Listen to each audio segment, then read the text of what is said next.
কিছু কিছু গ্রুপে দেখবেন কিছু ওভার স্মার্ট ছেলে হয়। যেমন একটা এক্সাম্পল দিচ্ছি, দেখুন, আমি কালকে টিউশন আছে, তো কালকে টিউশনে একটি আমাদের গ্রুপ আছে, ওখানের মধ্যে স্যার এবং কটা স্টুডেন্ট আছে। সেই উদ্দেশ্যে মেসেজ করলাম যে কাল কে কে আসবি। তো আমাদের ফ্রেন্ডসের মধ্যে একটি ছেলে আমাদের বলে দিয়েছিল যে সে আসবে না, কিছু তার পার্সোনাল কিছু কারণ আছে। তো সে মেসেজ করলো যে আমি যাব না। তারপরে আরেকটি ছেলে মেসেজ করলো যে আমি যাব, আমি যাব। তো আমিও দেখলাম একজন আসছে, টিউশন এখানে কামাই করি, এমনি এইচএস পরীক্ষা, আমি আমিও বললাম আমিও যাব।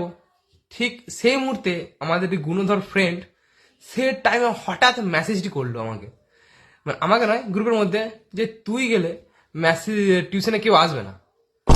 আমার ঠিক সেই টাইমে ভাবতে পারছেন যে মাথাটা তখন রাগ ধরলো। নিঘাত গ্রুপের মধ্যে আমাদের স্যার সে আছে, মানে জয়েন করা আছে। যদি স্যার গ্রুপের মধ্যে না থাকতো, ওই ছেলেটার এমন অবস্থা করতাম যখন মেসেজগুলো আমার পড়তো। হ্যাঁ দাদা, সমস্যা হবে কিন্তু, পুলিশ ওঠে, ফেসে যাবে কিন্তু।